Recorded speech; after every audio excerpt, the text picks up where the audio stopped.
Okay, welcome. We'll get started.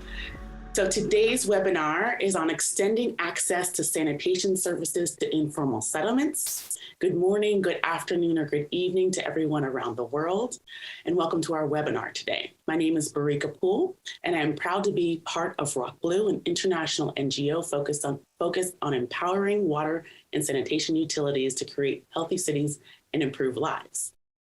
For more information, you can check out our website at rockblue.org.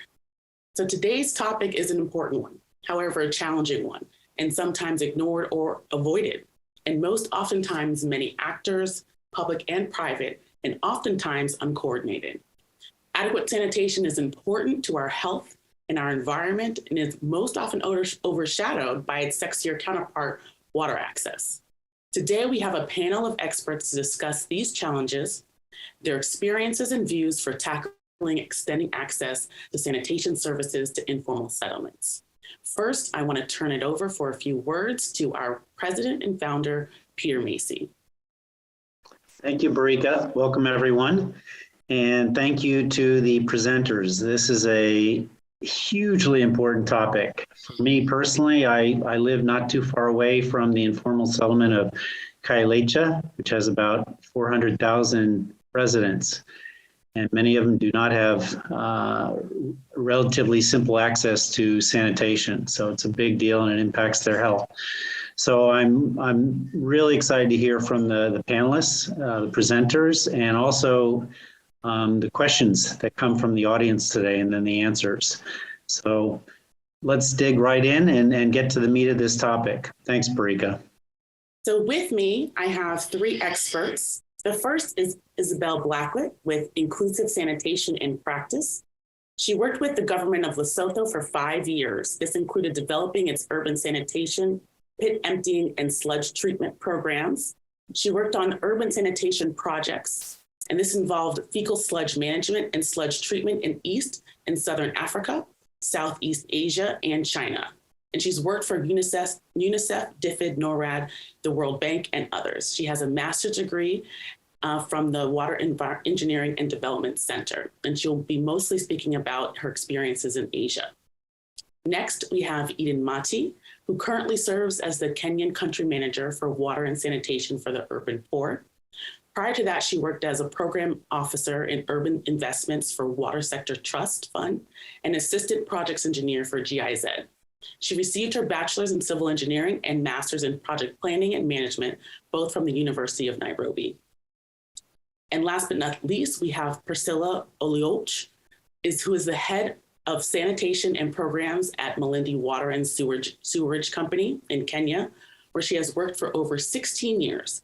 She has championed Malindi's aspiration of achieving universal access to sanitation services as a coordinator of the steering committee, comprising 14 different government bodies, civil service organizations, and the private sector to develop citywide investment and action plans for the urban and peri-urban areas of Malindi. Priscilla holds a Bachelor's of Development Studies degree from Mount Kenya University and a master's degree in project planning and management from the University of Nairobi. So welcome, everyone. Welcome to our panelists. So we want to dig in. So what is the main challenge of providing sanitation to the informal settlements? Isabel, you have experience in both Africa and Asia, Priscilla and Eden in Kenya. So what are the main challenges that you have encountered? And I'll start with Isabel. Thank you, Barika, and hello, everybody. Lovely to be here, and thank you to Rock Blue for the invitation. Barika, your question, it's huge, and it depends on where you are, and those challenges vary, but I'll divide them into two types of issue. There's barriers to the utility, and there's barriers to the user. And they're related, but they're not exactly the same. And as we're talking mostly to utilities today, let me just start with a few of them. Perhaps I won't say them all because I've got to leave Priscilla and Eden with things to add. But the sewage service areas, the services that the utility can offer are often limited. The mandate of the utility, they're not permitted very often to go into informal areas. They may be only mandated to serve at the household level or at the treatment, not the full sanitation chain. They may require land tenure, which is typically not there in informal areas. They may have a lot of technical difficulties. I won't go into those. There may be no FSM treatment. They may lack experience and not know what to do. And they may fear, and I see this in many, many places, a fear of legitimizing an informal settlement by offering formal services. I think I'll stop there, and I'll come back with some, if I have any that are not mentioned by Priscilla or Eden. That was a big list, especially in terms of legitimizing informal settlements and the challenges that come with that. Eden?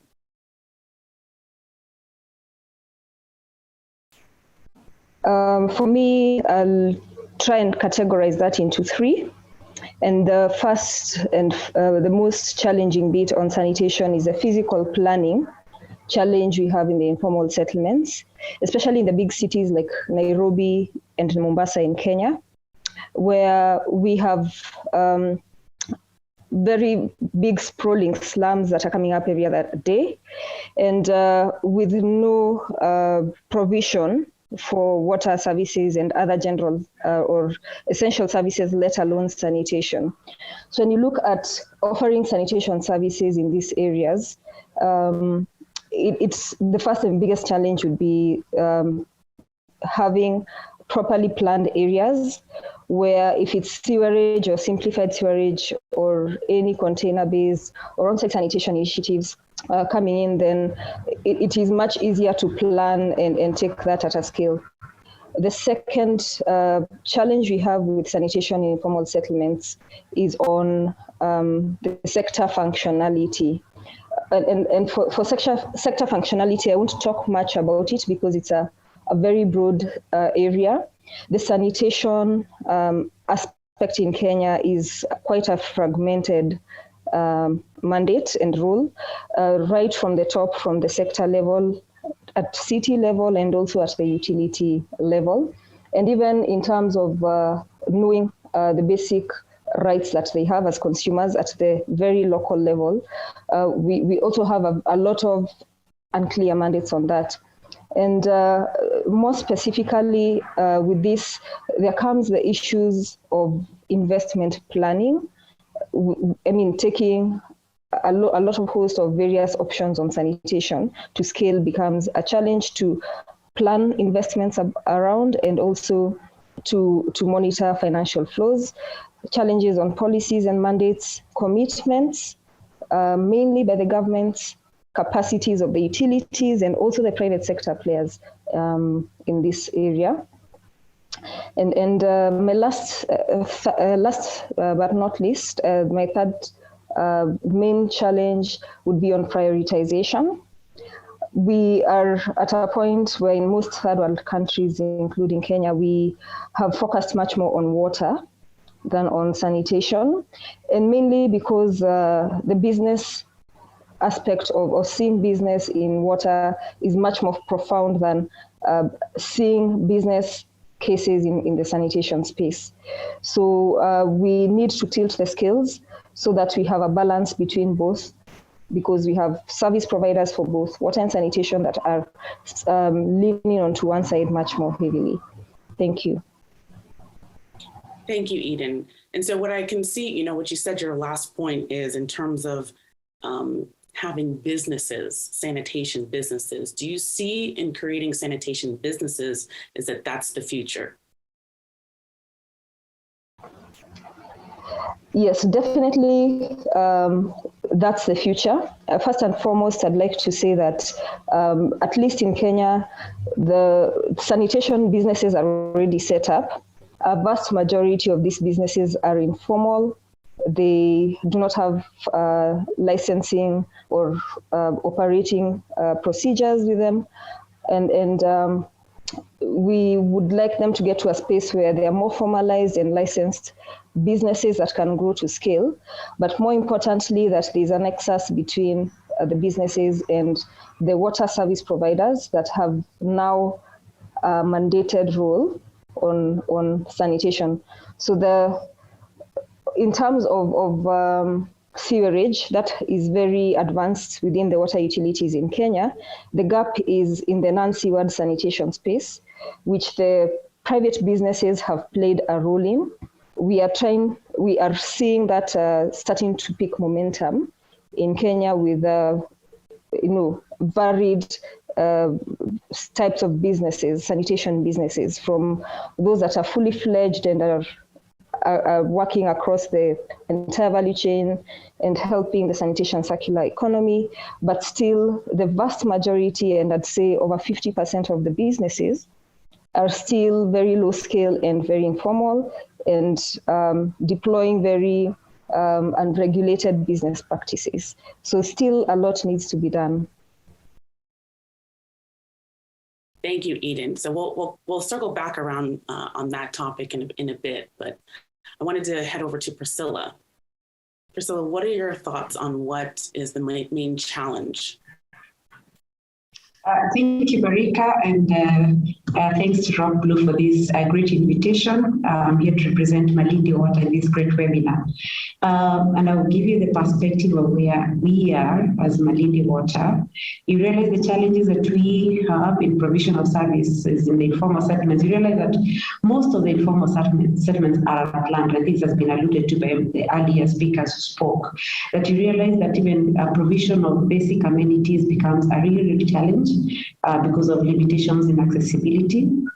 And also we realize the technological options that are there to address sanitation services, they may not be able to address the current sanitation needs in the low-income areas because of those reasons. Because you realize that even the houses that are done there, normally they are poorly constructed, such that you find even the containments that are done are not even emptyable. So even these solutions that are there, they could only be applicable for the high end, especially those with septic tanks, because you find most of the pits are a mix of both solid waste and fecal sludge. So you realize even emptying is a big challenge. Most of the informal settlements are also highly populated, lacking the land, even the prerequisite land or space to construct infrastructure. And I would give an example of where we were trying to do a transfer station in the CBD, and we couldn't get land. And even the land that was available, you realize it's not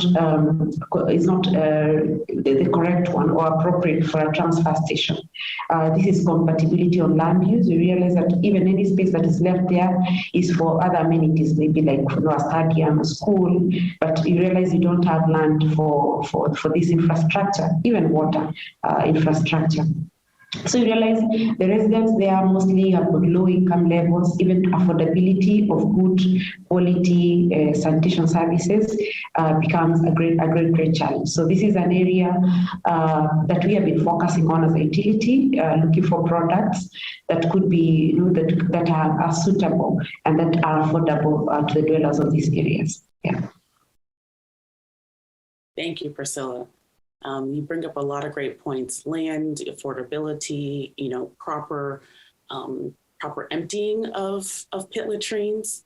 All these things create barriers. So, when we think about it, we have the Ministry of Health, we have Ministry of Water, we have municipalities, we have utilities.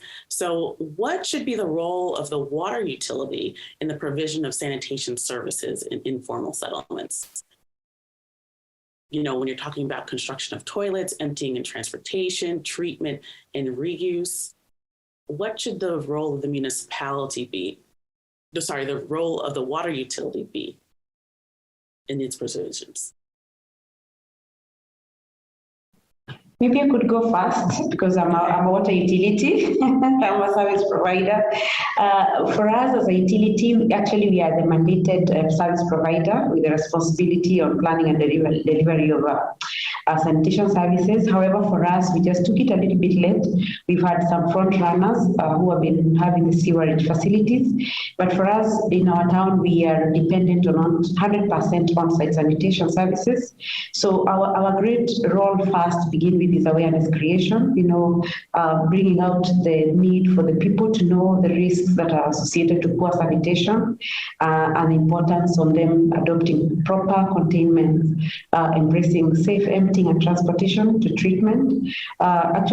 Safe practices along the entire sanitation service chain, and adopting actually a behavior change approach. And that is what we have been doing now, speaking to the people, telling them why we need to do proper containment. And you realize, for example, in our area, the kind of emptying that has been there. When a pit is full, normally the low-income dwellers would dig a pit nearby the existing one and empty that at night. So what we've been pushing through is understanding that this is unsafe and there's need to take away this waste. So that's one great role that as a utility we play. And then also we realize that we have other partners who are in the space. Before we got there, there's the private operators, the manual pit emptiers, the vacuum truck operators. So for us is to manage this kind of partnership, ensure that there's good coordination between them, because they're still going to be offering these as private operators, and as a utility also it is our responsibility. So we've been taking the lead in creating an enabling environment that will ensure that we have seamless delivery of the services in the form of settlements, taking into account both private and the public sector. And for our role also is to ensure that we help the utilities, the dwellers, to come up with environmentally friendly and affordable sanitation products. If it's toilets, we look at what kind of toilets can we try to speak to them through, and are they affordable, are they okay, are they environmentally safe, and all these. So these are things that as a utility we normally do play a great role. Maybe I could stop at that first. Thank you, Priscilla. Isabel, what have you seen in Asia regarding this? I'll start off by saying I have seen situations where the utilities are not able to provide water. And this was quite common across Indonesia when I was working there. And really, I couldn't see an argument when people were self-providing sanitation in an inadequate way, but to focus on sanitation services when you're not able to provide, for example, 50% of the population with a piped water supply that they wanted, I would question whether that's the right utility to start on sanitation. But this is an individual decision. In other countries, for example, in the Philippines, some of the utilities are providing fecal sludge transport services and treatment. So there's an enormous variation from one situation to another. So I think each utility looks at its mandate. In my view, householders should build their own toilets if they can. If they cannot, then there's a role potentially for the city authorities or for the utility to do something. But again, whether the utility can or can't depends on their mandate. I think that I've seen utilities empty pit latrines and septic tanks effectively. I've also seen very ineffective ones where they buy trucks and they're just parked, or they're used for private business, or they break down. And in some situations, it's better that the private sector do the emptying and the utility has a supervision role, or the municipality has a supervision role. And then going on to treatment, I would say in most situations, the utility is best placed to provide the treatment, especially if they have the skills to offer sewage treatment. Then the skills required for that are not that different. They are different, but they're not that different from co-treating fecal waste. So I think, again, as I'll be saying to answer to everything, it depends on the situation. But I think it was Priscilla or somebody in the questions has already mentioned political prioritization, political will. And I think what the utility can do and what the municipality can do, a lot depends on that political prioritization, or we call sometimes political will. Thank you, Isabel, for that last point. We found that there's political, politics that are involved. There are different actors, different players where sanitation is housed, depending on the ministry and who has the mandate for it. That's all can be a hindrance and a challenge for everyone to work together to provide access. Eden, do you have any thoughts on this last question? Yes, thank you for the opportunity. Yes, I'd like to chime in on the utilities in providing sanitation in informal settlements. And thank you for mentioning the political will, which starts at the national level or sector level. But for us as WhatsApp, we at the utility level, and the role of the utility is first looking at how the utility is structured to deliver the sanitation services. And Isabel just mentioned that we have water which is scarce. We are a water-stressed country in Kenya, and many other countries I know, like South Africa. And balancing between the two is quite a challenge. But for us, we have strongly advocated for structuring of the utility in three main ways to help first address the issue of the low-income consumers, but also secondly, the issue of sanitation.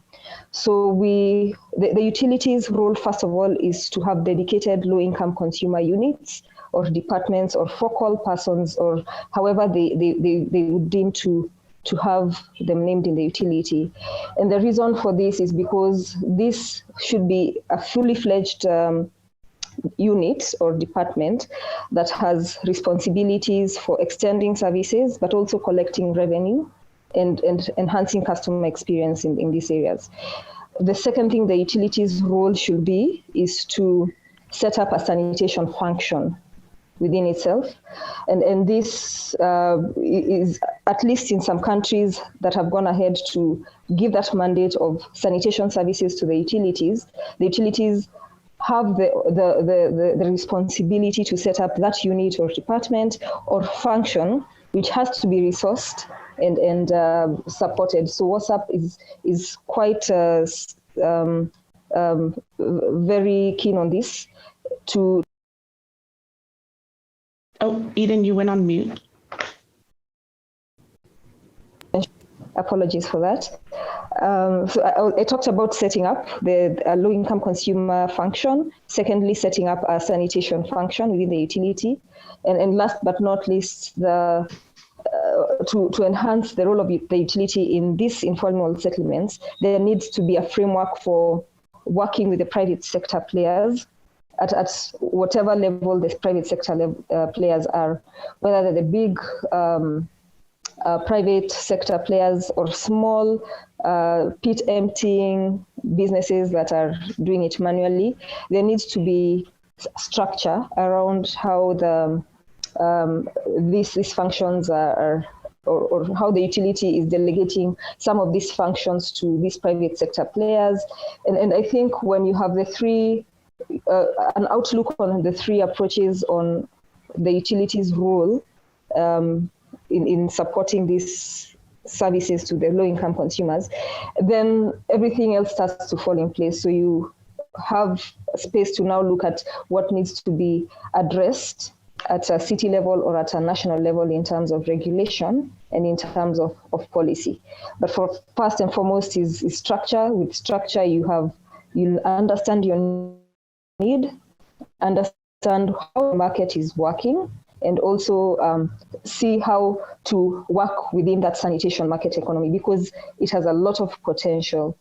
At least in Kenya, we have data that we have a $3.5 billion sanitation market economy potential that has not been tapped into. Thank you. Thank you, Eden. That's a big market potential. Isabel, would you like to add something? Yeah, I'd just like to continue on this particular subject of the role of utilities. I've been involved recently with the Asian Development Bank looking at some case studies across South Asia and Southeast Asia at models for serving low income, not low income, informal settlements where there's no land tenure and basically no services. Very similar situations to many places in Africa. And we interestingly found a sort of model that's not obvious and hasn't come up. So I wanted to bring it in here. It's where there's an intermediary who helps navigate. They are a formal organization and they interact with the utility. So the utility isn't having to interact with lots of small businesses that they're not very well equipped to and unfamiliar with. They're interacting with one larger, more confident organization. And that organization then interacts in the community, maybe with smaller service providers, and does the delivery. So at one level, it deals with the formality that the utility requires, someone who understands contracts, someone who can follow a procurement mechanism. And then it's the problem of this intermediary, and these are often social enterprises, for example, who can do the more complicated, detailed, time-consuming work with the communities and with small businesses. I won't say any more about that now, but I wanted to bring this in as an alternative model between the utility dealing with lots of small businesses.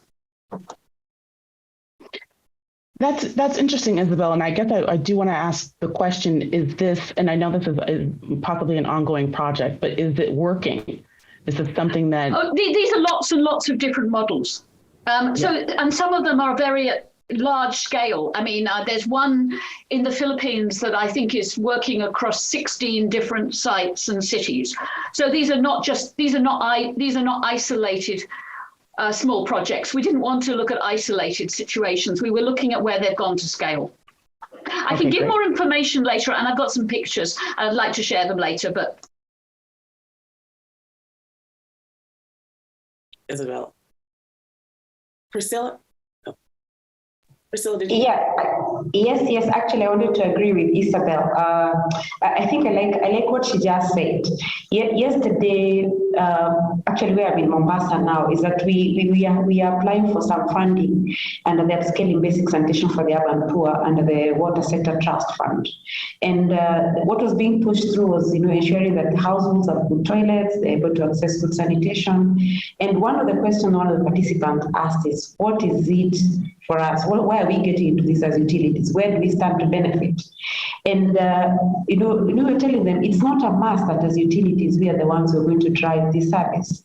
We have players in there, and we have a responsibility to make sanitation markets work in informal settlements, such that customers are able to afford the service. We don't have to, as a utility, to drive through this service. We can have other players in the private sector, and we're doing it very well. It's just a matter of supporting them. But also as a utility, we have a responsibility in the end to ensure that fecal sludge is safely managed. When we have good health, in as much as we continue pumping in tons and tons of water volumes, cubic meters of water, and the health of the people is still at risk, I think we are not winning this war. So it's important that we work with the private sector and have other players, enterprises that are working, that can be able to drive the sanitation space as well. Yeah, thanks.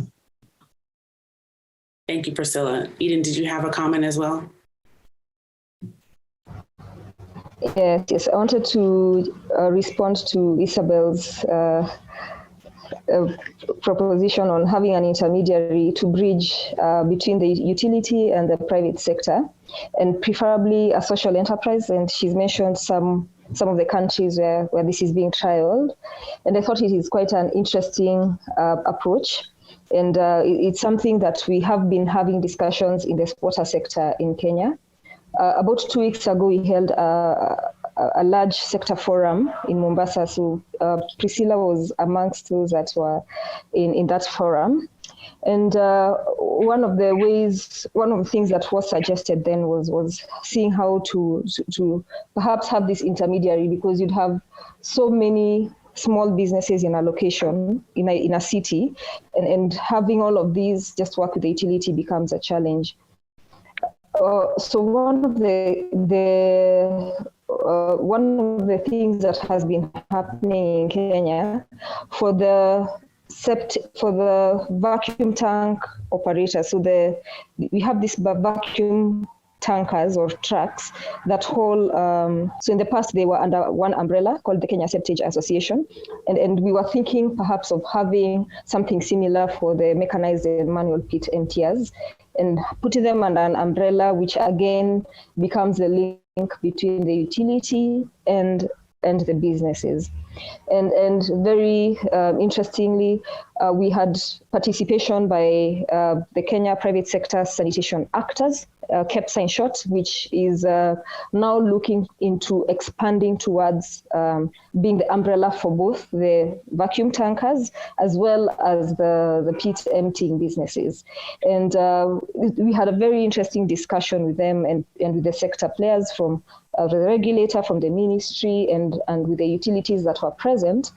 And one of the things we are planning to do in the next 1 year as WhatsApp and together with the ministry is to see how we can set up such an arrangement, as she said, as Isabel said, an intermediary arrangement to help move market-based sanitation in Kenya, because it is going to be very hard for utilities to just go out and do it on their own. But again, this also needs to be done with the blessings of the regulator and also the respective municipality or county government and national government. Exactly. It takes everybody working together, and it seems that the market-based solutions are really what's going to be the future in sanitation. Is that I'm getting from what you guys are talking about? So when you talk about, so now that we've moved on, our next question was, that municipalities may be the best place to provide some sanitation services, kind of ensuring that households are constructing appropriate type and quality of toilets. And that seems also what we're saying is that, that's really private sector, that they can, if they take the helm on that with the utilities, kind of buy-in or oversight or policy. Now with the municipalities buy-in, policy and oversee. Now, do you see in a way that utilities and municipalities can partner better with those mandates, with those policies? Barika, I'm going to jump in here and say the same as I have said to every other question so far. It depends on the particular utility and the particular municipality. But what I would like to really emphasize, the importance is that the whole chain is covered in a particular city. And it's clear to the municipality, to the utility and the private sector who is doing what. And these clear roles and mandates are the most important thing. I think every city and coordination between those different players.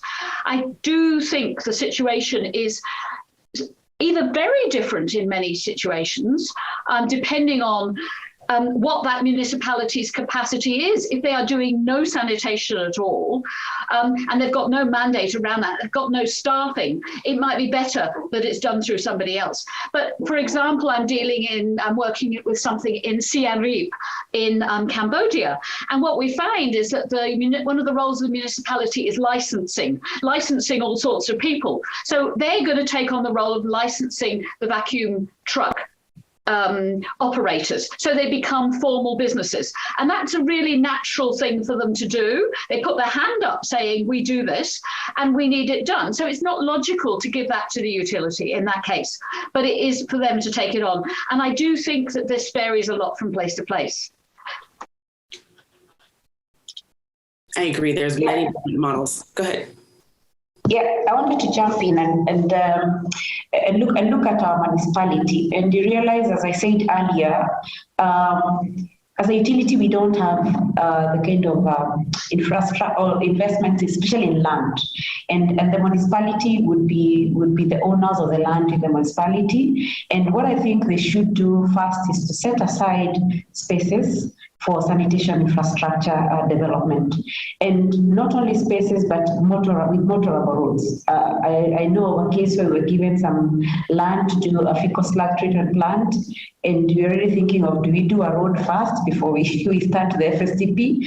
And I think they should put in place spaces that are with some basic amenities, especially roads and water and electricity, so that it becomes very easy also to already invest in infrastructure. And then you look at the municipality also does the approval of plans for buildings.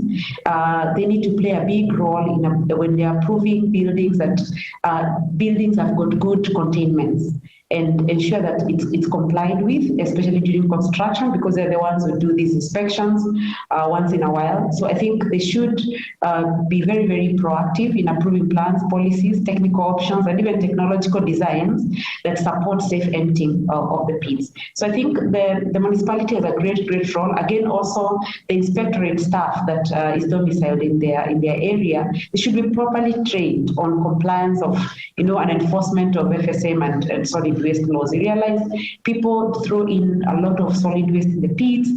Maybe this is something that should also be their responsibility, to ensure that this kind of awareness is taken through to the people, and people are properly trained, and where they don't comply, then some punitive measures can be taken. Yeah, thanks. Excellent, Priscilla. That's what we'd like to hear. So does anybody else have any thoughts on that before I move on? Okay, actually, and Isabel, you, just for the audience, you said that you have a slide that you can share showing the intermediary model. Yeah, let me just share that now.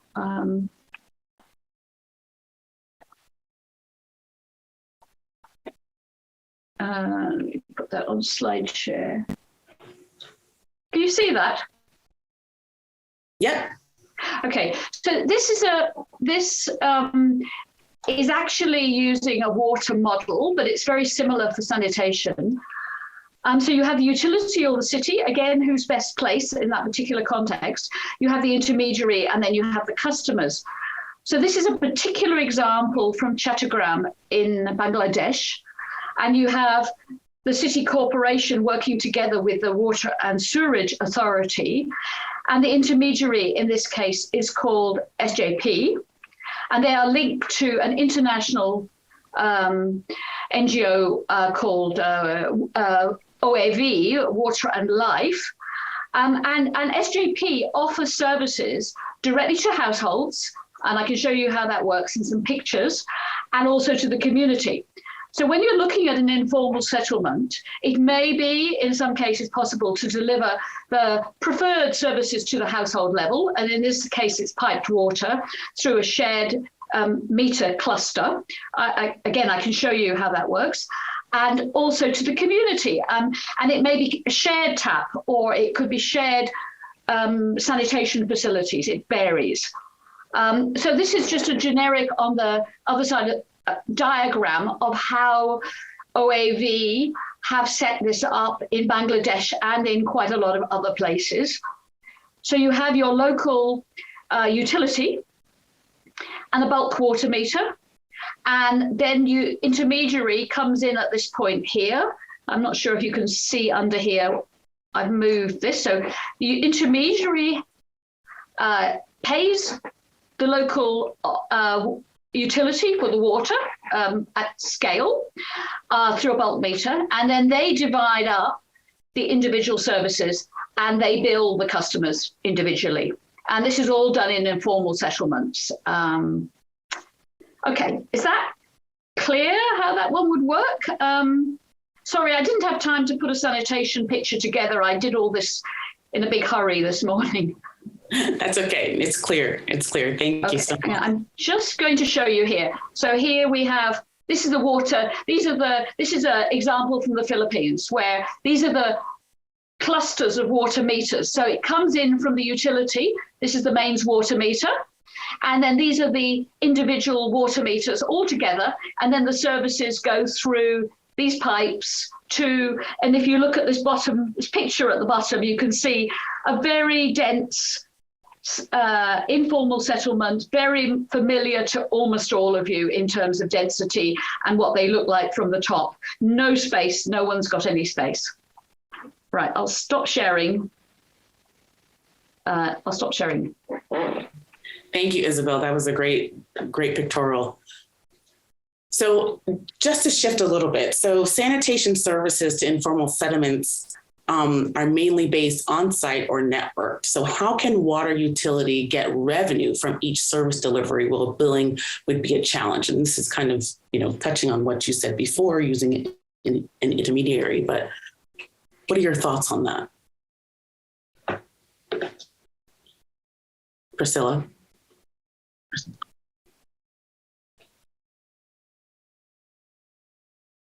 I lost my audio. I don't know if they can come again. Okay, so I said, so sanitation services to informal settlements is mainly based on-site or non-networked. So how can a water utility get revenue from such service delivery where billing would be a challenge? Thank you. Yes, as a utility, for example, as Malindi Water, we don't even have even a levy or a tariff on sanitation. So what we are looking at, and with advice from the regulator, is that we can have a sanitation development fee where all customers who are connected to the water supply pay some fee monthly, and then this a percentage, and I think they give us a fee already, and we can be able to charge this to all the customers. However, provision of affordable emptying services is also another way that we can have, and we can run. We have an exhauster, and also we can, as a utility, we can be able to offer this service alongside the private operators. You realize that the service coming from a water utility, you realize the customers are ready and willing to actually get the service done. But it's because we've been having unregulated service delivery from the private operators, and they're not regulated. Everyone is working in their own way. So there's the trust that maybe the utility should be able to offer better services, and this we're getting lots of requests on this. And also, we are looking at a social sanitation service where customers who are not able to pay, upfront for the service, then we can have it staggered for them, and they pay in installment. And this is also a great source of revenue that we are not able to lock out even the low-income area consumers who are not able to afford the service at a go. So. Because if we don't take up this service, then definitely they'll go back to the old ways of emptying. And as we are serving them, then we're also getting revenue. So we are looking at something like maybe a wash loan, where we get a microfinance that we can partner with, and customers are not able to afford that service at that point, then they can be emptied for, and this the microfinance pays to the utility, and then after that, the customer would also pay to them slowly, depending on how they agree. And if this is successful, we can also roll it out actually even for construction of containment or toilets. The people who can't afford good toilets in the beginning, then we can also extend this service. And we are also looking, because we are currently working on an FSDP, and we know various private sector operators will be coming on board. We are thinking of actually licensing them, regulating them, and at an agreed fee, then we can be renewing their licenses. And also when they take the waste to the FSDP, I don't know whether to call this is a motivator, it's going to be a barrier for them to take waste there. Maybe we can also introduce some tipping fee. And any lorry that takes there, then they can be able to pay. Although we are looking at it on either side. It can either be a motivator or it can even be a barrier. Maybe if we don't charge them, we can motivate them to ensure that all the waste gets to the FSTP. So these are various avenues that we are exploring as a utility. Okay, excellent. I'm sure that the audience can take some tips on those various ways. Go ahead, Eden. Yeah, I don't want to repeat Priscilla's very detailed and rich input onto billing, the challenge of managing billing of customers and making revenue from sanitation. I just wanted to touch a bit on the seaward side because the conversation has been quite skewed, which is not wrong, because you have the bigger challenge on the non-seaward side. On the seaward customer base, we have a very big potential to seaward the informal settlements. And this is an area which hasn't been tapped into. One of the researches we have done as WhatsApp is to establish the investments that have gone into sewerage, at least in the big cities. And we did quite some work in Nairobi, which is a capital city, to find out the preferences of households. There was a big research across households in Nairobi to find out what their preferences were when it came to budgeting for their household needs. And when it came to, well, aside from healthcare and food, the next one was sanitation, but more specifically on sewerage. And we are trying to see how we can move and influence the sector to adopt simplified sewerage and simplified sewer systems. So these are small bore sewer systems that can be implemented or adopted in areas that are not very well planned, just in a nutshell. And the biggest challenge after we did a pilot in one of the big informal settlements in Nairobi called Mukuru was getting to sustain the operation of that sewer network, but also having the landlords who have installed or connected their plot toilets to the sewer continue to pay sustained billed payments to the utility. And one of the things that we've seen working, at least in that pilot area, is a very robust engagement, customer engagement between the utility and the community setting up themselves in clusters. First of all, to ensure that they're helping the utility to manage blockages and report busts, but also to monitor how they're paying up their monthly sewerage costs. And so what Priscilla talked about, having a social connection approach, even for the billing, social connection policies mostly end up at the connection stage, but this we are extending to even the operation and maintenance phase. So getting to see how they can incrementally pay up their bills and having that very strong customer engagement. I just wanted to add into what she said, but everything else I don't need to repeat. Okay. No, thank you for bringing that in, because we didn't really talk about extending the sewerage. And so that is definitely, an option and what we need to look at as well. Okay. So we talked a lot about the private sector, having a big role in extending access to informal settlements and sanitation. Do you have any other, this is our last question, then we'll go to the Q&A. Do you have any other thoughts on that right now in terms of, should the private sector be taking the lead? Should they, be bringing in new innovations, et cetera? Go ahead, Isabel. I think the first thing, and it's been said already, the private sector are already there. They are the ones that deliver the services. But the problem is they're informal. And I think it's also wrong to assume that all of those services are substandard or inadequate. They're not always. They usually are, but they're not always.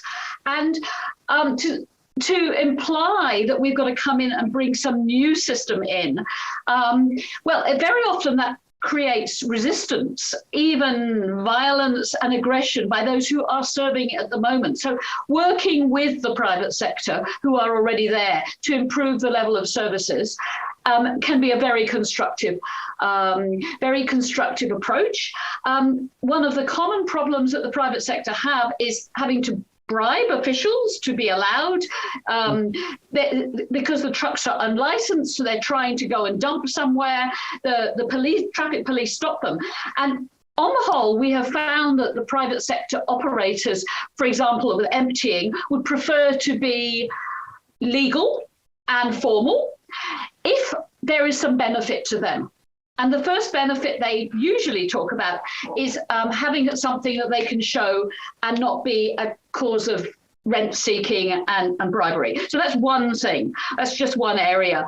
But I'd like to emphasize working with the existing private sector and helping them upgrade their skills, their services, is a good approach in many places. Thank you, Isabel. Eden, anything? Yeah, thanks. That was I think I do concur with Isabel on her remarks, and specifically for the non-steward side, there's a very big role that the private sector needs to play.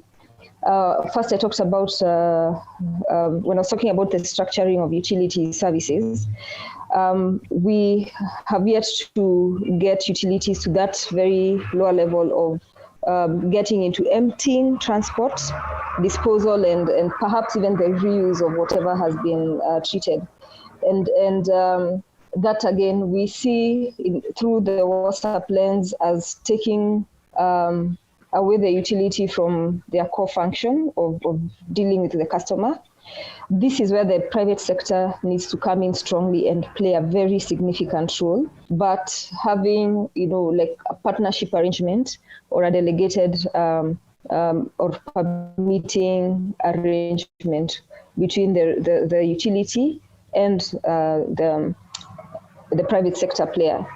So we would like to see, as we are trying to, move the lever on non-steward sanitation in Kenya, a bigger role being played by private sector players, whether small, that's the small emptying businesses, or the bigger fully fledged businesses that are going the extra length to do the transport, disposal, treatment, and reuse.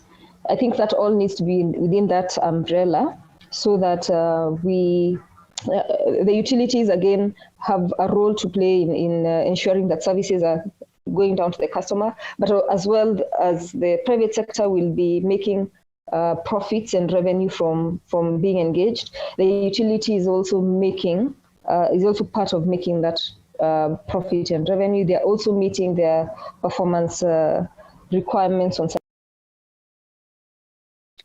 Thank you, Eden. Priscilla, do you have anything else to add? Yeah, I think I agree. I agree with Eden and Isabel. The private sector is already there, and there's a lot of space and opportunity for them. And for example, as a utility, we are now struggling with ensuring that we are actually working with the minor pit emptiers, dissuading them from the old habit of getting into the pit to empty the pits. And we're looking at technologies and equipment that that they can empty when they're still outside the pit. And we are struggling with an equipment that can, remove all the waste. And we realize that what we're able to get out is the liquid, the liquid, that's the medium, and the light liquid. When it comes to the heavy sludge is a big challenge. So this is an opportunity for the private sector to come up with the innovations and technologies to do this that meet standards, of course. And also the utility, we are not looking at running the sanitation services actually. We are looking at leasing out, coming to an approach of the private public sector participation, where we shall be leasing out even the exhauster, we shall be leasing out the FSTP and any other. So the private sector has a lot of space that they can come and play. And maybe they should contribute so well such that they improve the standards and bring some competition to the public sector. And I think this is an area, if they play it very well, then services would go up because the public sector will have to match what the private sector is doing. So I think they have a big space, and it's time to start thinking on how they can get in proactively. Thank you. Thank you. That's all great points. And I really loved when you talked about really, the competition, them actually taking it up another level and innovative. Okay, so we're going to go to Q&A now. We have a lot of questions. So the first one And I'm going to give to the panelists, are we getting to a breaking point in terms of sewerage with the unplanned increase in multiple home dwellings? So flats, apartments in the cities, low-cost housing units. There seems to be a lot of pressure on existing sewerage infrastructure. Single dwelling is replaced by 50 to 100 flats in the same sewer line, on the same sewer line.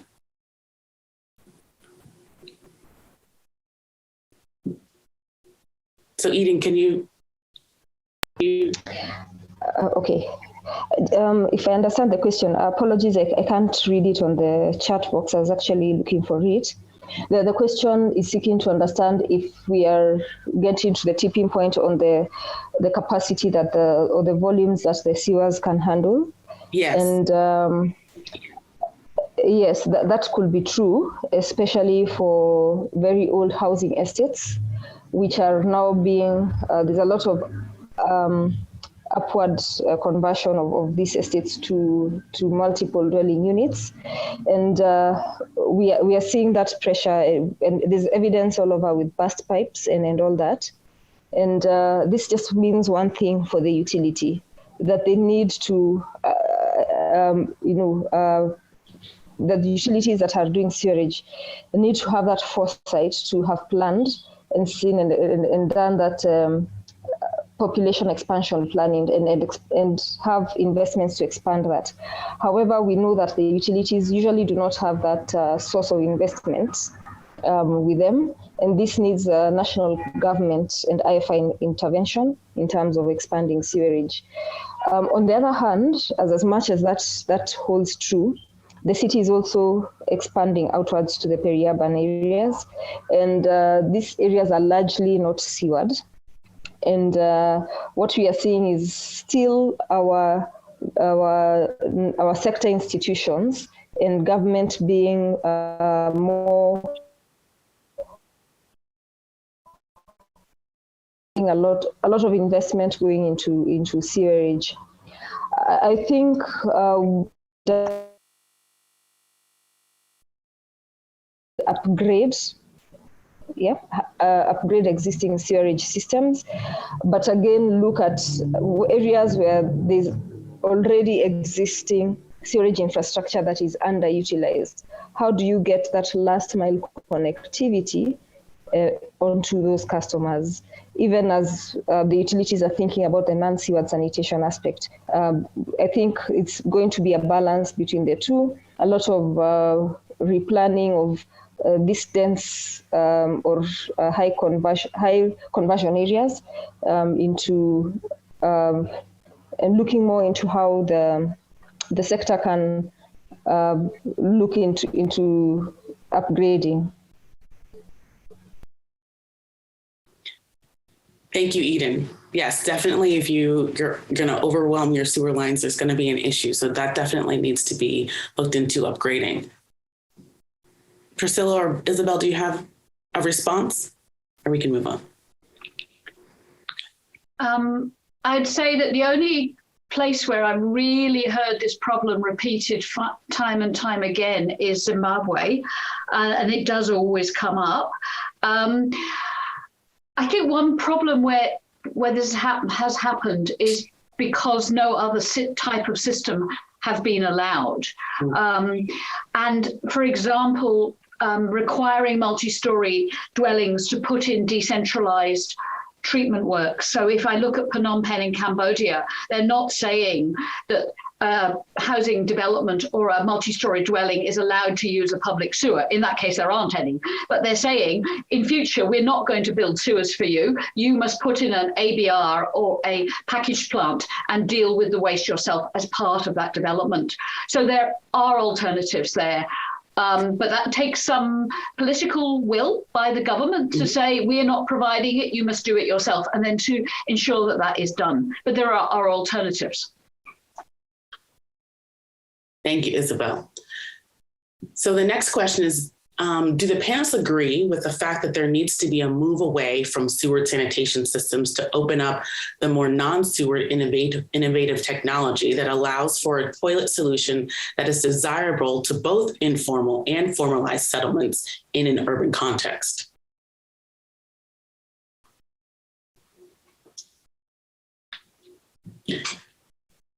Anyone can jump in. I'd want to hear from Priscilla first. I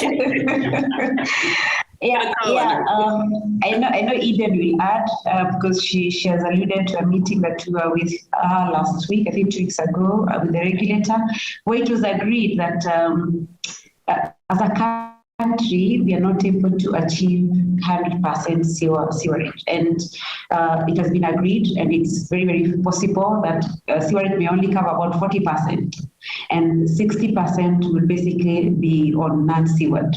And looking at like us as Malindi Water, we have a wastewater master plan for our 2 urban cities. And the wastewater master plan was talking about having about 35% safe access to, safe sanitation by 2040. Whereas we did a CWISE plan and we were talking about the same duration of time and covering about 100%. So I think there's a lot of emphasis on non-sewered and having, decentralized treatments and having packages. And that's a model that we've adopted also as a utility, where we have 2 FSTPs in the urban cities, one actually with a component on integrated to waste to value, and one will just be doing, separating solids and the liquids. Liquids are treated on site and solids are taken to the one that has waste to value. So to be able to add value and convert this briquette. So I think it's a direction that as a country we have taken, and I think we are already living to it. I know Eden would have something to add. Thanks, Priscilla. You make it seem like it was just a walkover. Actually, it's been a lot of influencing and advocacy with the ministry. And I think we've also together with other partners in the sector have really pushed for recognition of the non-sewered sanitation aspect in Kenya. And essentially, we are not seeking to move away from sewered systems, but to have our sector appreciate the need for safely managed non-sewered sanitation. We had a national national water strategy, which was drafted and enacted in 2007, and it was going up to 2030, which had planned to achieve 80% sewerage by the year 2030. So there's been a lot of push, and around 2019, we had to revise that national strategy, and rename it to the National Water and Sanitation Strategy, 2019 to 2030. But the main thing that was was a significant shift was to reduce that 80% target, national target, for sewerage to 40%, and now have a new target included and with indicators for it, for reaching at least 40% national non-sewered sanitation coverage by 2030. So that's been a significant feat, which I think for the sector players, we really have to commend the ministry for taking that bold step forward. And what that 40% will actually look at and measure is looking at safely managed sanitation, and not just basic sanitation or limited sanitation. So that will not count when it comes to reporting. But I think we are in a good space right now as a country to take forward non-sewered sanitation, but not also forgetting that sewerage needs to move from 16% to 40% by 2030. So there's still work to be done on the sewerage side, especially on last mile connectivity, which we have established and done quite some research on, that utilities can afford to do that last mile connectivity, whether it's conventional or simplified sewered systems. So I think we are all aligned, and just the commitments 2 weeks ago by the Ministry of Water, and reaffirming that these commitments indeed do stand for our targets as a country for 2030 is a very, very big shift in the sector. Go ahead. Let me have Priscilla respond, and then I'll go to you, Isabel. Yeah. thank you. Actually, Eden has just reminded me that it was not easy, and it's also not going to be easy going forward because we realized utilities are taking up this mandate now. It has been domiciled under the public health in the past. And every time we have been engaging the public health, and especially when we've been talking about engaging the manual PTMTs and making them formal, improving the way they should be working, we were met with no, we don't want anything manual. Don't talk anything manual here. If you're talking about a sewer, we are okay with that. So it's not going to be a walk in the park, I know, because the thinking has just been around, we just need sewer. And look at Malindi, we don't have, about 75% of the waste is not safely managed. So to move to those figures that Eden has talked about is not going to be easy, and especially that we have been having other players who have been handling the sanitation component. We know it's not going to be easy. A lot of work will still need to be done, but I think we're in the right direction because we are speaking, and there's that collaboration across departments in the government. Thank you. In Kenya, is the sanitation under the public health or under Ministry of Water or Ministry of Environment?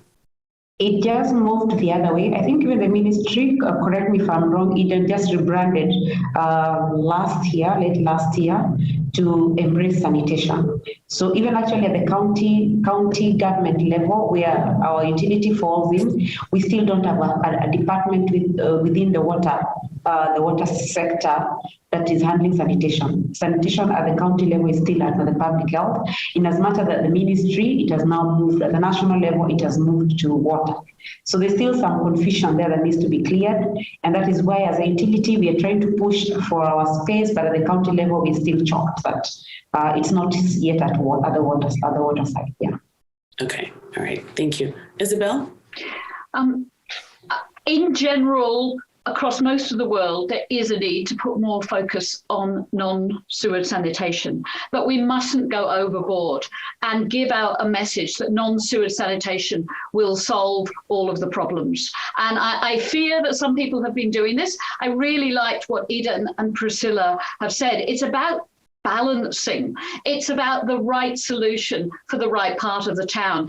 I see a lot of big Asian cities that need more sewerage.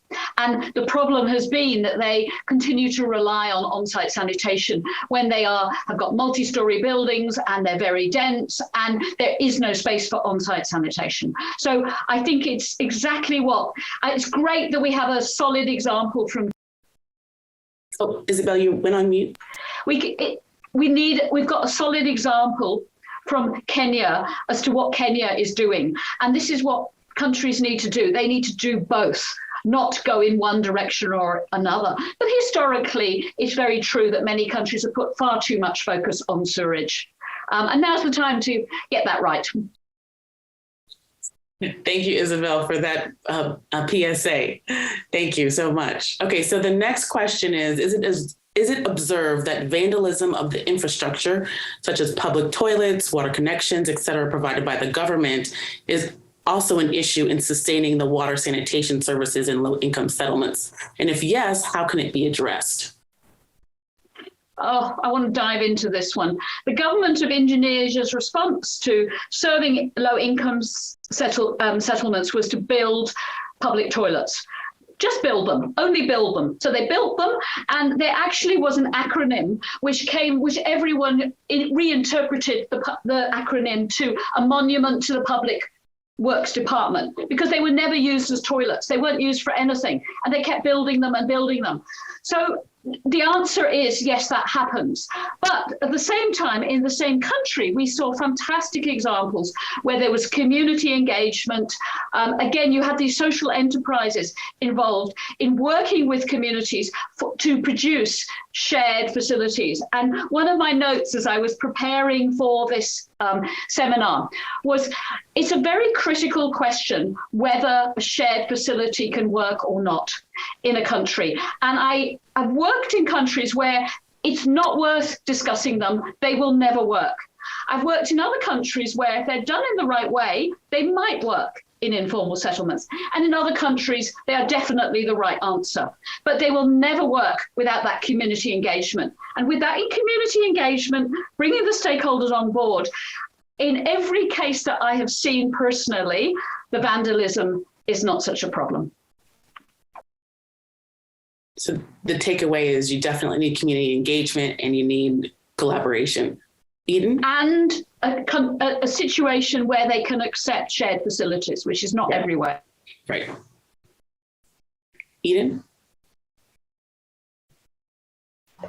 Yes, I agree with Isabel on the aspect of community engagement. I've seen in my own experience vandalism at two levels. So we have the shared facilities, whether they are the plot level, the toilets at the plot level, or public toilets.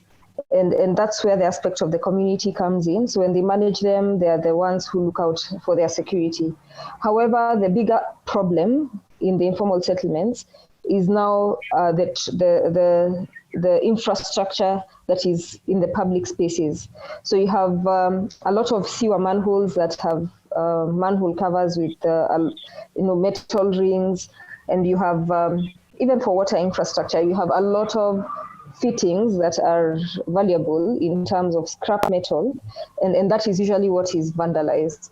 And just in addition to what she says, there's the aspect of community engagement, but we're also seeing a lot of information that has happened and transformed in this sector in Kenya over the last few years. So we are having, in Nakuru, I think there's a plan to do a digital sewer network, where if any part of the network is tampered with, it's remotely linked to GIS and it can be detected. So there's also the role that the utility can play, innovate, and just digitize their infrastructure and networks in the case of sewer lines and water lines, and mostly just use that to surveil, because employing manpower, of course, is not going to be sustainable. I just wanted to add to that, there's also the role that the utility can use to adapt, change to. But also, sorry, just to add one more thing, just allow me very briefly, on standards, we are seeing also an evolution of standards, not only for sewerage, but also in terms of building of toilets. So a lot of sewerage is now adopting PVC piping and plastic or HDPE fittings for the same, and that of course is helping to deter some of this vandalism. And so just adopting and developing standards that are adaptable for very insecure informal settlements is important. Vandalism is something, and especially stealing metal parts is something that I've experienced all over the world. So it's not just isolated, and even and in urban settings. So, but definitely, going to HDPE or PVC helps to cut that down. Priscilla, do you have any? You don't have to. I think it's exactly what they have said. What we normally do when we are doing public facilities, both water and sanitation, is the community engagement, and holding stakeholder engagement forums where we even agree together on citing of these amenities so that they are able to, this ownership, and we normally use the opinion leaders in the settlements to help us engage with the people. And as Eden said, when it comes to operation, we look at who is near the facility and can we engage them so they operate. And also for the ones that the public, the ones that are in public spaces, the valves, the pressure reducing valves, they are vandalized in numbers. So what we do, we've been devaluing this by using the copolymer material, and also we have peer-to-peer discussions, benchmarking with other utilities and looking at innovative ways of reducing vandalism. And if you're able to, for example, this community policing that we've been able to get from other utilities, where they engage the community and are able to, if they get somebody vandalizing, then they would raise this up, and then the incentives which are given to the community. This has also also been able to reduce, especially for water meters in Kenya. Oh my goodness, it's just too much. But we've been able to, one, devaluing these by moving from brass meters to copolymer, and also embracing the community policing. Yeah. Okay, thank you. Yeah, someone spoke to me about people were taking parts out of a major city in fire hydrants here in the US. And, if a fire happened, they wouldn't work. And so there's also a danger in those, public health, public safety issue as well.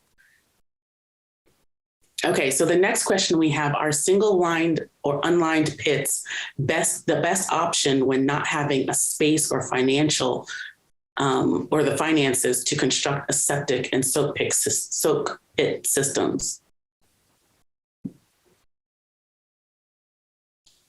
So are single-lined or unlined pits the best option when not having space or the finances to construct a septic and soak pit?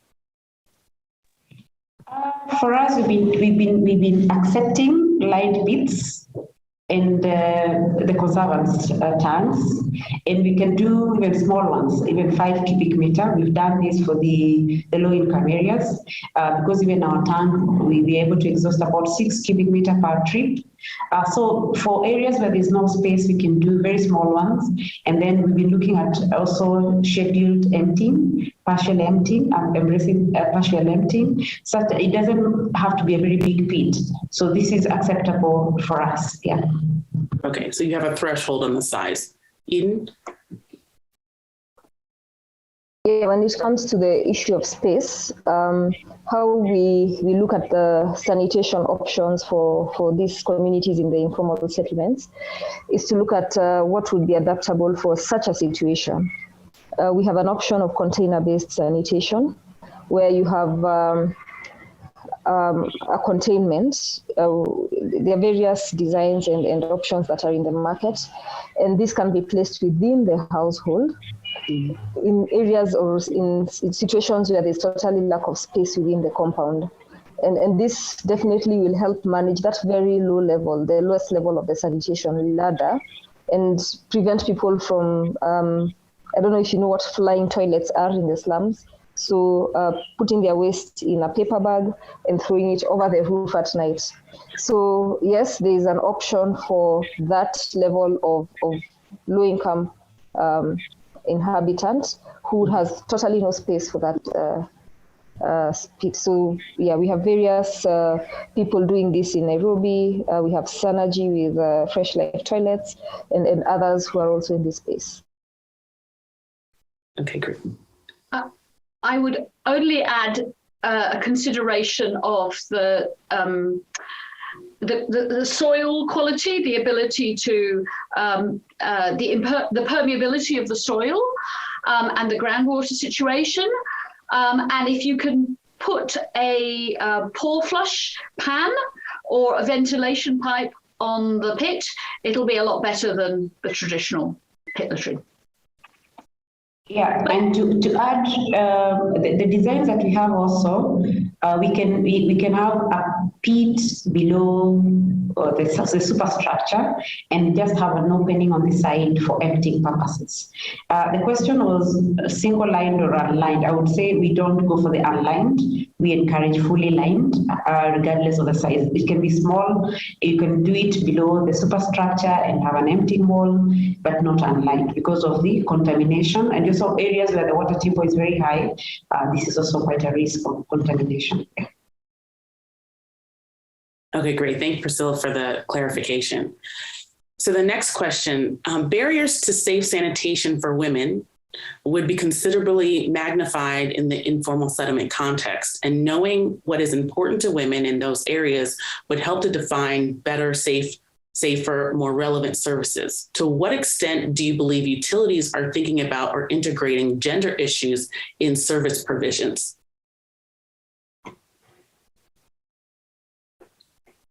Isabel? I think it's Robin who asked this question. I don't think this is a traditional strength of utilities. I think that's a British understatement.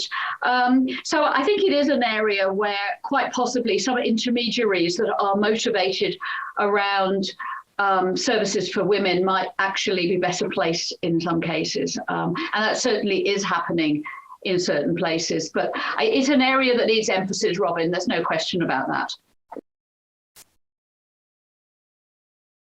Priscilla, is your utility thinking about these issues? Yes, gender-based issues should be incorporated in everything. What we've been doing is that whenever we do toilets, we ensure that they're able to be acceptable to both genders. We know in Kenya there could be some traditions that don't allow sharing facilities between the two genders. And then in such instances, the traditions of the area are taken into account. But what we have in our area, most of the area is shared facilities within a homestead.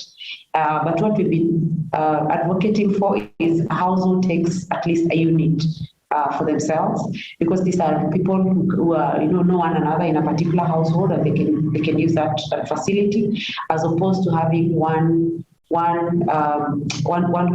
structure for being used by everyone else. Of course, it would pose risks even using this facility at night for women. But normally we would look into gender issues, not only even on sanitation, even on water, because we realize women are the ones who are going to look for water. So even where we site the water kiosks, need to be safe areas where women can access without fear of any attack or anything. Yeah. Yeah, just let me come in on a different point. I don't want to recap what they've said. We are often forgetting how to manage menstrual waste, and menstrual health and hygiene, I understand, is not within the remit of the water utilities. However, we have to work with the health departments to ensure that this is not being left behind. At least for some of the programming we are seeing in Malindi, just as an example, is consideration of how to manage menstrual waste. We are seeing the standard designs that we have at the counties have not really made provision for this, and that's something that perhaps we need to look into to bring in the gender and ensure it's entrenched in terms of sanitation. But in terms of privacy and dignity, I think the other panelists have covered it. Well, they've covered it. Okay, great. Have you used or are aware of any nature-based sanitation treatment solutions for small communities, particularly on the coast?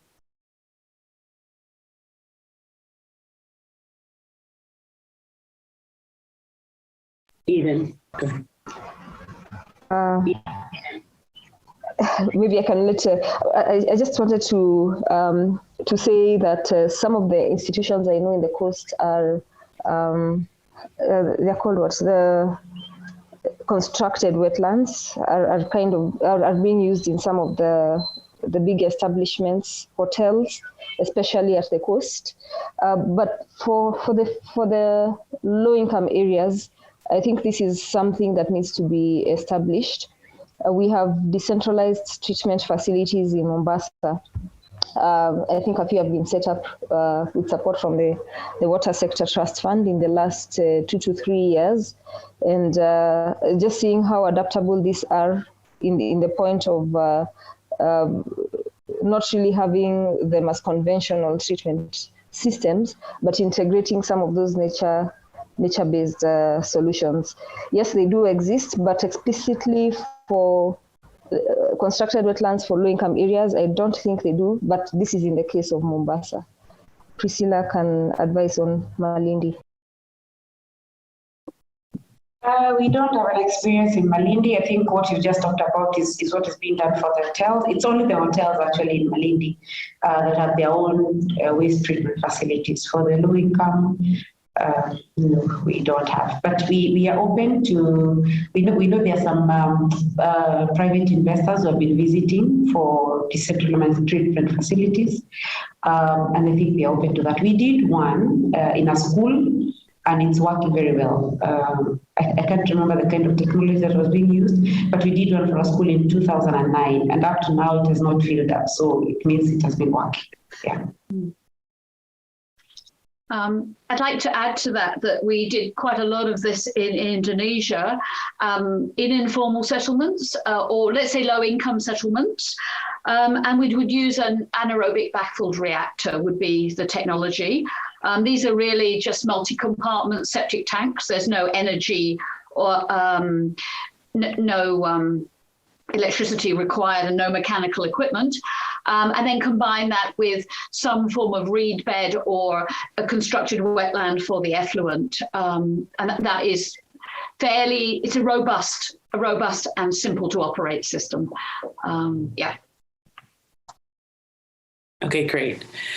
The next question. So what hasn't been addressed yet by the panel is disposal or reuse of sludge after emptying of the sanitation facilities, especially in dense slum areas making up informal peri-urban areas. What would you recommend as a solution to disposal or reuse? I know, Isabel, you did some fecal sludge management. Is there any, making briquettes and... Yeah, there are quite a lot of options, and I think the financial viability of the various options needs to be explored, because you need a market for it. And if you're looking at fuel briquettes, you need to be very clear what people are using, how much it costs, and then how much it would cost to produce the briquettes. So there's quite a lot of different aspects. If you're near a rural area where there is a demand for a soil conditioner, or you can get it from your informal area out to the rural areas, then converting it through a simple composting process into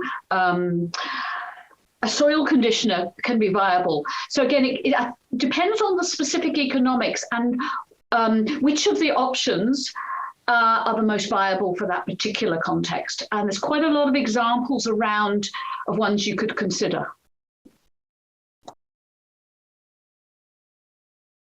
Priscilla or Eden? Go ahead, Eden. Oh, okay, thank you. I think we have very many options for disposal and reuse. And just to highlight some of the experiences we have seen in Kenya is in terms of disposal, there are two options that we are currently seeing. In Kisumu, we have pit emptiers taking the sludge to the treatment facility, in one of the treatment facilities within the city. And they have a chamber where they deposit the sludge, and it is filtered through and goes through the conventional treatment system. So that is not fully developed, but just to bring out the solid waste, which is incinerated in a separate incinerator. In another utility in Kenya, we have, in Nakuru specifically, we have a very developed fecal sludge treatment process, where the sludge now is separated when it's deposited at the treatment plant, the sewer treatment facility. That is taken away and taken to drying beds, sludge drying beds, and all of that is again repurposed for briquettes, and that is currently being sold in the market. The challenge with both disposal and reuse is that there's not much in terms of revenue or business sense to the utilities that has been showcased to date, both for Kisumu Water, which has not gone the full length, and for Nakuru. I think there needs to be review and turnaround of how disposal and reuse is seen in Kenya, especially for the ones that are already set up. I know Malindi is in the process of setting up theirs, but for what's already set up, there needs to be a total shift in how that is managed. We strongly believe it can't be managed sustainably by the utility. This needs to be contracted out to a private operator or private sector player who is very conversant in this field of reuse and conversion to the soil conditioners, the briquettes, and even in some cases, like Nakuru Water, I've been thinking of tapping into biogas market for their treatment facility. Yeah. I'd just like to add, Eden, I totally agree with you. And I do think having someone who understands the marketing and the market is as important as someone who can do the technical conversion into something useful, because just producing the briquettes and they pile up because they're not getting to the market or there's no promotion, it's pointless. It's not going to work. I mean, where I see it working, where I'm more familiar where it's converted it into a soil conditioner, you actually have an agricultural type of NGO or social enterprise who wants the product, producing it and marketing it because they've got the motivation. Yes, definitely. Yeah, let me come in. Sorry, Barika, I know you're out of time. Yes, I agree with you, Isabel, and I think we've good success stories on that in Kenya with the private sector showcasing this. We have Synergy, we have Sanitation in Kenya that are showing us how to do business on disposal and reuse and bribe products on that. So I think that synergy needs also to cut across, and we have private-public partnerships with such institutions and the utilities, so that we scale up on that aspect of circular economy. Thank you, Eden. Yes, agriculture can be a big user of reuse. Eden, do you want to say something else? Sorry, sorry for that. Okay, that's fine. No problem. Okay, so the next question are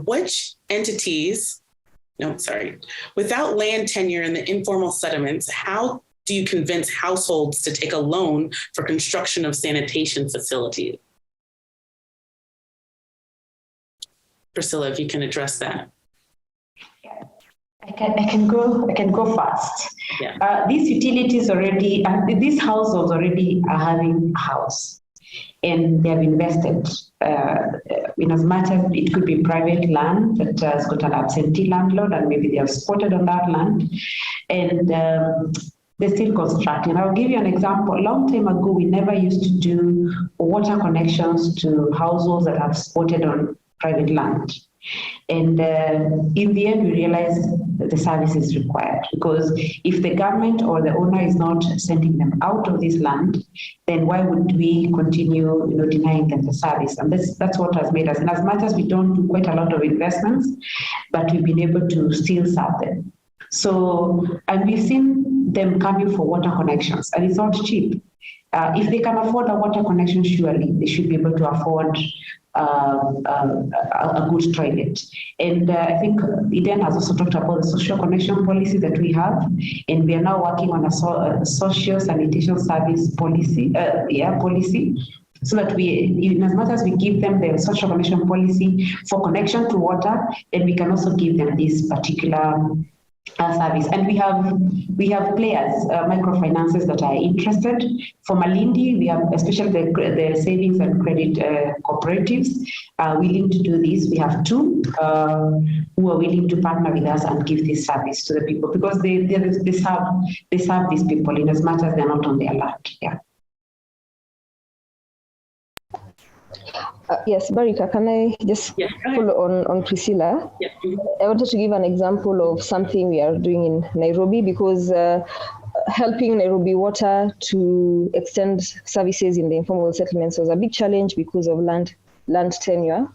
So we, together with other partners, did a lot of influencing work to set up a special planning area in Nairobi. So taking the second largest slum in Nairobi, Mukuru, and having the city county government of Nairobi gazette it as a special planning area, and now work with the government and with the utility and also other stakeholders to have very targeted sectoral planning. And sectoral planning, I mean integrated city development. So we have housing, land, infrastructure as a consortium, water and sanitation as a consortium, education, so on and so forth. And this wasn't a walk in the park. It took about 3 or 4 years to establish and gazette that special planning area. Why I'm saying this is because the most important thing we can do for people in informal settlements, because either way it will be very hard to move them out of there and their future generations, their descendants out of there in future, is to formalize and regularize the land tenure in these areas. And that's the starting point. We need to work with urban planners. We need to work with anyone else who's within the urban planning and doing any urban slum upgrading programs. And there are such programs that are going on in Nairobi. So I think that's, in hindsight, just one of the other ways we could replicate and see how to address the issue of land tenure. And now with that, the landlords can take their loans. They can even, do a lot of other things around their properties. And there's possibility now to have a proper spatial planning and development in the area. Thank you, Eden. Isabel, do you have anything to add? I'll pass on this one. Okay, no problem. So, and something that Priscilla had touched on was, so the next question is, which entities are willing to engage in loan giving to informal households when there is no security for the loan? We have seen a case like Kisumu. Kisumu, there's a microfinance that is offering loans to customers who need emptying services, and actually with construction of containment without any security. But what they normally do is that the customers being given this service should be customers with a good standing with the water utility, mostly the ones who have a water connection and they're good payers. Then that could be good security already, that a guarantee that this customer will pay. And in the event that this customer does not pay, actually we ask them a question: if you empty for a customer and then they don't pay, what do? Do you take the waste back to their pit? Because for a water connection, I would go and disconnect. But for waste, how do you go about it? And what they told us, they normally discuss with the water utility that the customer now gets disconnected on the water side. Of course, it may not be as connected as such, but it's something just to deter them from, failing to pay. Yeah. Okay. Go ahead, Eden. Go ahead. Yeah, so as WhatsApp, we've had, in some of our cities where we are working, we've had engagement with ECLOF Kenya. I don't know if you heard of it. It's a microfinance institution which gives microloans to low-income communities. But for most of these low-income communities, because they do not have the security to offer to the microfinance, they're usually encouraged to form what you'd say chama in Kenya, or a grouping. You have like 10 or 20 people forming a round table banking group. Mm-hmm. And then they are contributing monthly what they agree on in terms of monthly share contributions. And then now that becomes a saving within the ECLOF Kenya bank account or accounts. And that becomes the security in case one of the chama members wishes to take a wash loan. So they have products for wash loans, for sanitation, for building toilets. I know also from some banks in Kenya that have already moved into this space of organizing, especially the women, into round table banking. I don't know how you call them in other countries, but something like a table banking system where they're contributing towards the pot, the basket, mm-hmm. And now that becomes their security. Yeah, it's working in Kenya, and we have some good examples with ECLOF in some of the low-income communities in Kenya. Those are like the village savings groups or community savings groups in Uganda, like SACCOs or VSLAs. Any examples from Asia? Any Asian countries? Quite similar to Eden's example, actually. There's community traditional ways of saving. very similar to what Eden's described, that many countries have those, particularly countries where going to a bank is not an option, or certainly not an option for poor people with little security. And the security comes from everyone knowing each other and all living close together, and you can't afford to default in front of your peers. So that would be my answer as well. Yeah. Okay, great. Okay, so the next question is, how are the different actors helping in generating demand for market-based sanitation solutions and private sector involvement?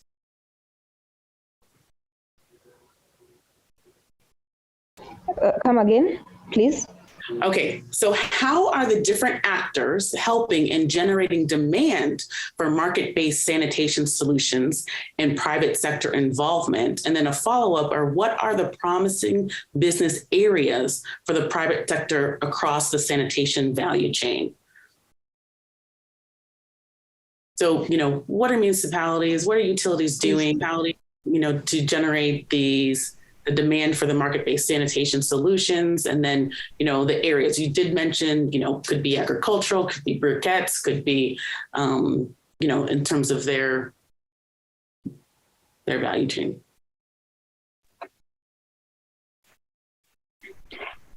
I can attempt the first. Okay, go first, please. Please go first.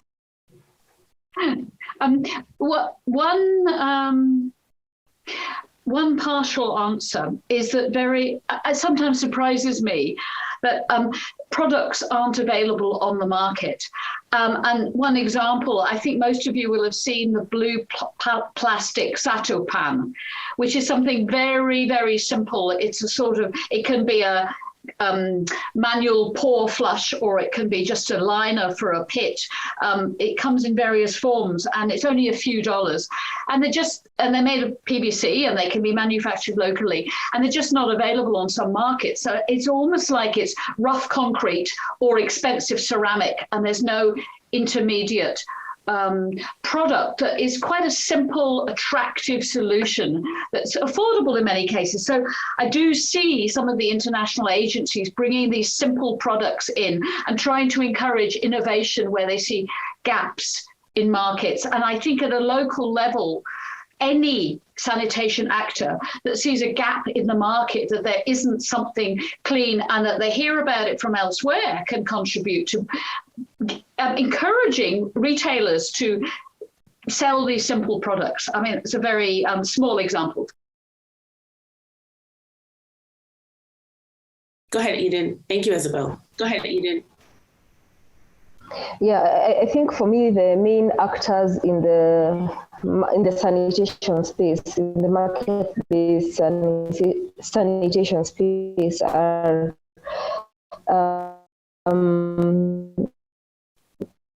entities that are either providing a service or a product into the market. So institutions like WhatsApp would be, at some of just to say, I see in Kenya, for example, in Kenya, the market actors on the product service space are not very many.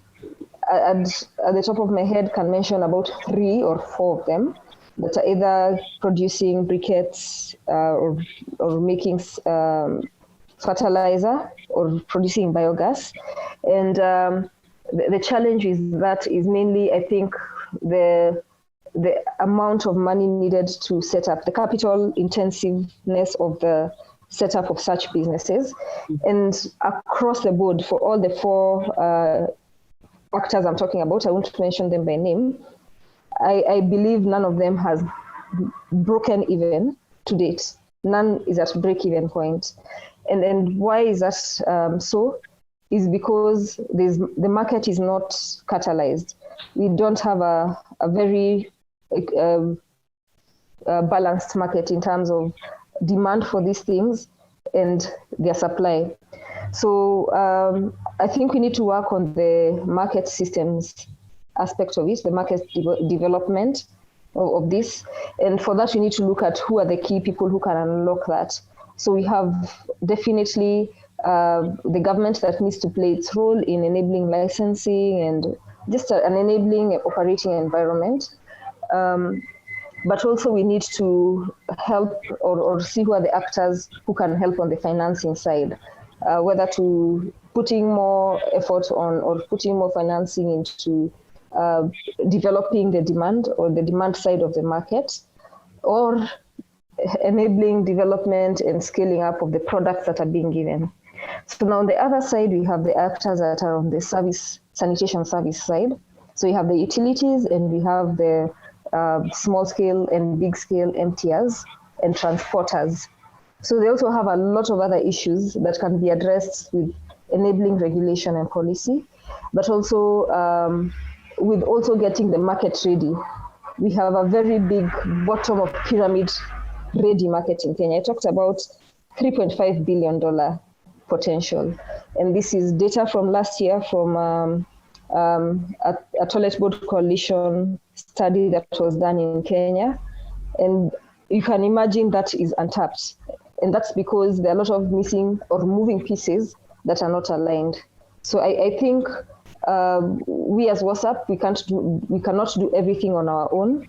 We will need to have partnerships, and partnerships is the only way we are able to synergize and develop that market system.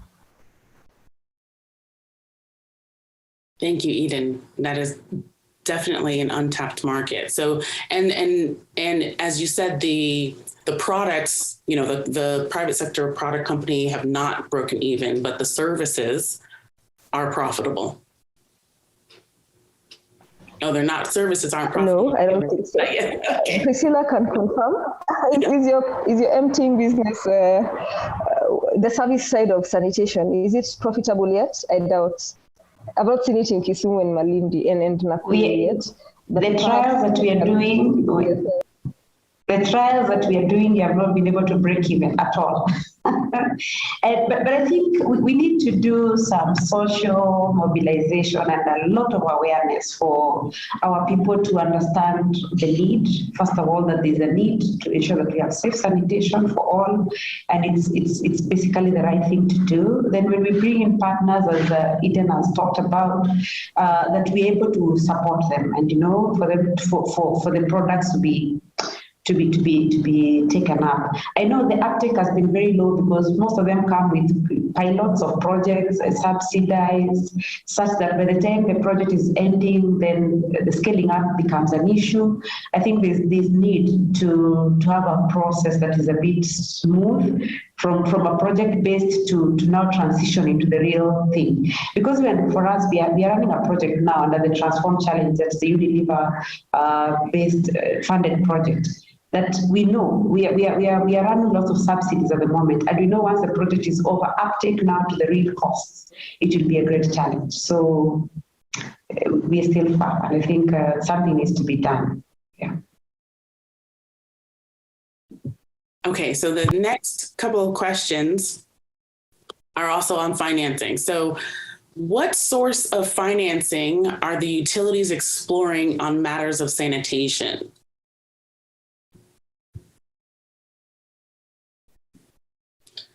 So Priscilla. Yeah, I can go first. For us, we are not yet there because we are just beginning. But I would look at what we are doing and also what other people are doing for us. For the investment, because it is quite capital intensive, we are relying on international financing institutions like the World Bank is funding quite a lot. The FSCP is being funded there. And also the government of Kenya. The county governments, we've been engaging the county governments as well, such that they include sanitation infrastructure funding under the county integrated development plans and also the annual development plans, that each department is able to allocate some funds in their budget. We have not yet looked at commercial financing because even for the water, it has not been able to kick off because, water is still taken as a social service, not as an economic good as yet. So it becomes quite difficult. Sorry about the background. It is campaign period. We are going into elections in the next 2 weeks, so there's a lot of music in the background. We're also looking at the sanitation development fee, as I said earlier. And for the infrastructure that we are putting in place, for example, the ablution blocks, we shall be looking at the user fee, that is generated from that. And once we have the FSTP and the waste to value component, and we'll be selling the briquettes, we shall also be looking at reuse fees. And because we're also looking at leasing out some of these facilities, then we expect some fees will be paid for financing sanitation activities. The utilities that have got sewerage, they have the sewer tariff, and it is allowed by the regulator. And it's about 75% of the water bill is what is given as a sewer tariff, and this is okay for us as a utility. We are and without going back to our earlier discussion of both sewered and non-sewered, we are looking at our strategic plan has got both sewered and non-sewered. For sewer, we are looking at a wastewater treatment plant and a sewer line, so we shall be having a sewer tariff as well. Yeah, but we are not yet there. Okay. Anybody else have any thoughts? Okay. I would just say that most of the countries projects I'm involved with, the capital investments are coming from national government who in most cases are borrowing, but in some cases it's their own revenue.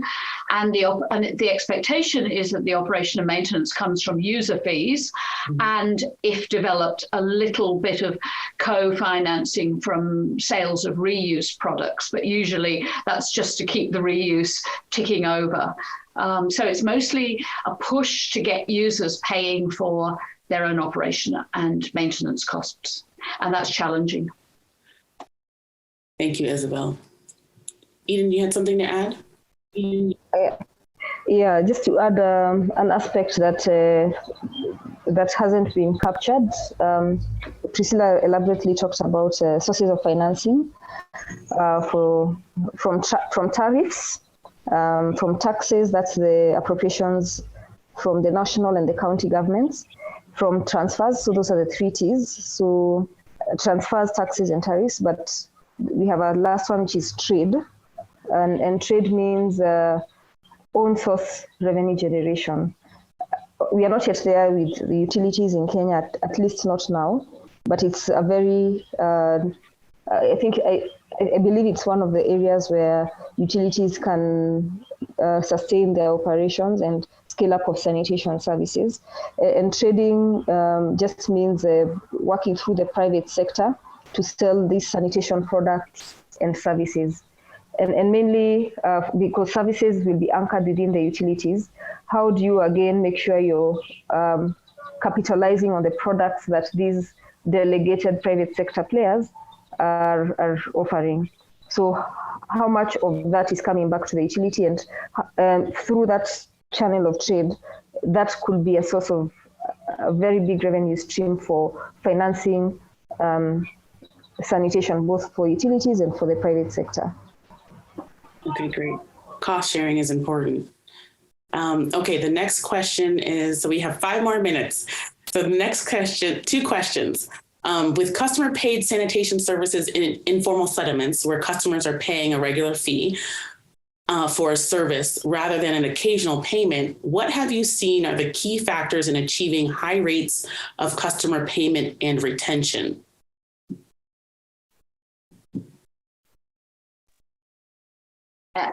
I'd say high quality services that people appreciate. That would be my main answer. Yeah. Eden, go ahead. Okay, just repeat the question again, kindly. Okay, so with customer paid sanitation services and informal settlements, so what is the key factors in achieving high rates of customer payment and retention? Okay, definitely that would be the customer experience. That is the key to unlocking loyal customers and retaining them, and just having a very strong value proposition for why they should be retained as your customers. So this is possible. We've seen some of these social enterprises that are offering sanitation services and products start with a small informal settlement. They're able to penetrate into a wider area within the same informal settlements, but eventually they even expand to other informal settlements in the city. And the reason they have done that successfully is because of that customer experience and just nipping that on the bud, just making sure that they got it right and making sure the customers are loyal and are happy with the services. For me, it's just about the customer. Okay, great. Excellent. Priscilla, did you want to add? No, it's exactly that. When even customers, when they are happy, they are ready to pay for the service. Yeah. Okay, so the last question is somewhat related as well. So, they agree that community engagement is really important, but an engagement process is costly for both time and money, not only for the service provider, but also for the community members. So to what extent have you found that there needs to be some sort of financial support for the community members doing the engaging? And do you have examples of successful implementation of this?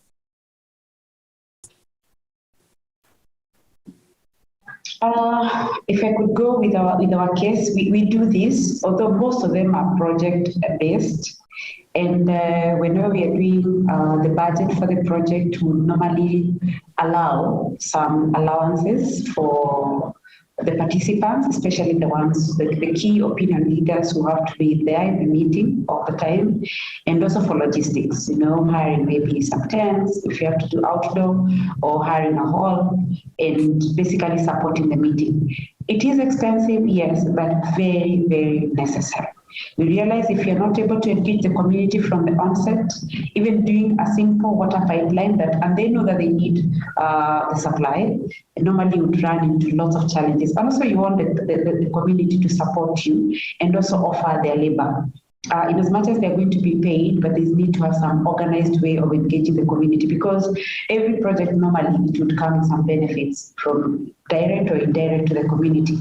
And engaging them is very, very important, because in the end, they'll be your users. And what we also do, especially for water, we also run customer clinics when you're doing the projects, that we already entice them to get connected, because when you're having an individual connection, normally it's cheaper than buying water from a Gubino water point. So this kind of education in the long term is very beneficial when you look vis-a-vis the cost of doing that, the cost for doing such an engagement. I agree it's expensive, but normally would budget for it. Yeah.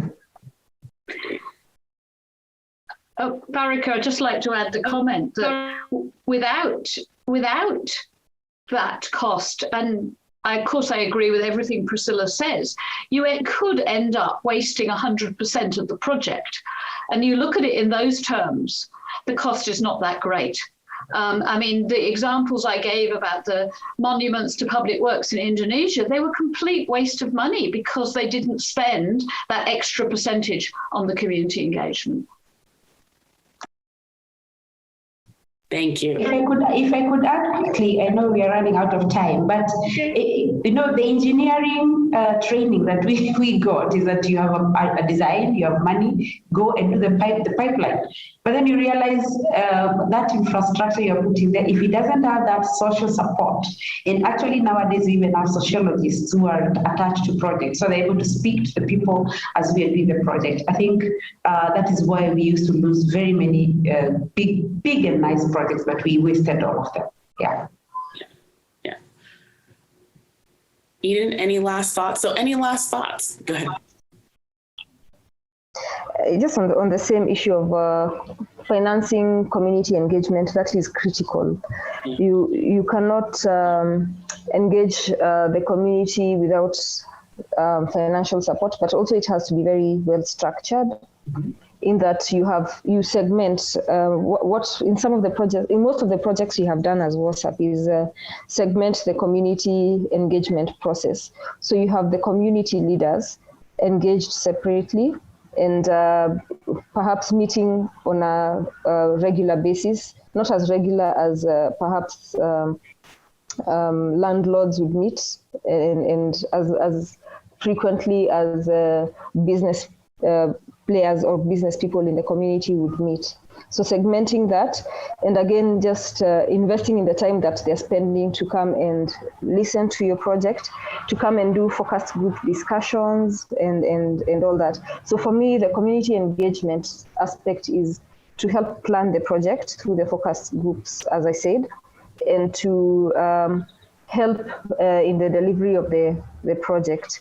And somewhere where this has worked successfully, this was a government led project. We had the Nairobi Metropolitan Services, which is just the county government of Nairobi.